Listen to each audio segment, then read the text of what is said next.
The man who thought his way into partnership with Thomas A. Edison.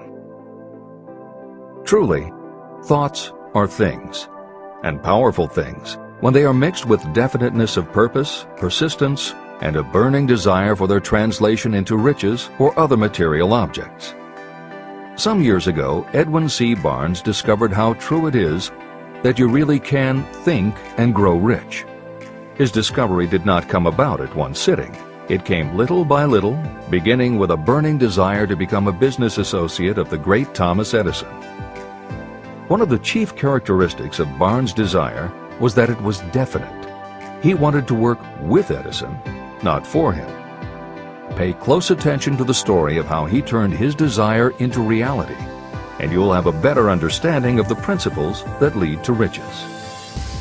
When this desire, or this thought, first flashed into his mind, he was in no position to act upon it.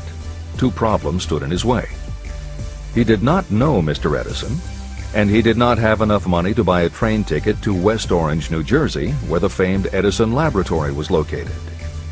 These problems would have discouraged the majority of people from making any attempt to carry out the desire. But his was no ordinary desire. The Inventor and the Tramp. Edwin C. Barnes presented himself at Mr. Edison's laboratory and announced that he had come to go into business with the inventor. Years later, in speaking about that first meeting, Mr. Edison said about Barnes, "He stood there before me looking like an ordinary tramp, but there was something in the expression of his face which conveyed the impression that he was determined to get what he had come after. I had learned from years of experience with men that when a man really desires a thing so deeply that he is willing to stake his entire future on a single turn of the wheel in order to get it, he is sure to win. I gave him the opportunity he asked for because I saw he had made up his mind to stand by until he succeeded. Subsequent events proved that no mistake was made." It could not have been the young man's appearance that got him his start in the Edison office. That was definitely against him. It was what he thought that counted. Barnes did not get his partnership with Edison on his first interview. What he did get was a chance to work in the Edison offices at a very nominal wage. Months went by. Nothing happened to bring nearer the goal that Barnes had set as his definite major purpose. But something important was happening in Barnes' mind. He was constantly intensifying his desire to become the business associate of Edison. Psychologists have correctly said, when one is truly ready for a thing, it puts in its appearance. Barnes was ready for a business association with Edison, and he was determined to remain ready until he got what he was seeking. He did not say to himself, well, what's the use? I guess I'll change my mind and try for a salesman's job. But he did say, I came here to go into business with Edison, and I'll accomplish my goal if it takes the remainder of my life. He meant it. What a different story people would tell if only they would adopt a definite purpose and stand by that purpose until it had time to become an all-consuming obsession.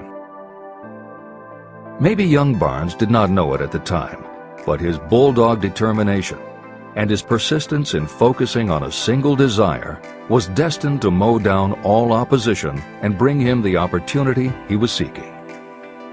When the opportunity came, it appeared in a different form and from a different direction than Barnes had expected. That is one of the tricks of opportunity. It has a sly habit of slipping in by the back door, and often it comes disguised in the form of misfortune or temporary defeat.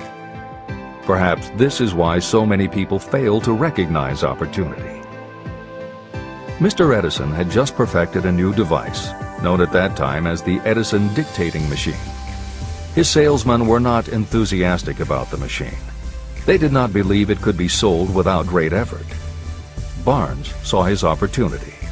It had crawled in quietly, hidden in a queer-looking machine that interested no one but Barnes and the inventor. Barnes knew he could sell the Edison dictating machine, and he told Edison so. Edison decided to give him his chance. And Barnes did sell the machine. In fact, he sold it so successfully that Edison gave him a contract to distribute and market it all over the nation. Out of that business association, Barnes made himself rich in money, but he did something infinitely greater. He proved that you really can think and grow rich. How much actual cash that original desire of Barnes was worth to him, I have no way of knowing. Perhaps it brought him $2 or $3 million. But the amount becomes insignificant compared with the greater asset he acquired: the definite knowledge that an intangible impulse of thought can be transmuted into material rewards by the application of known principles. Barnes literally thought himself into a partnership with the great Edison. He thought himself into a fortune. He had nothing to start with except knowing what he wanted and the determination to stand by that desire until he realized it.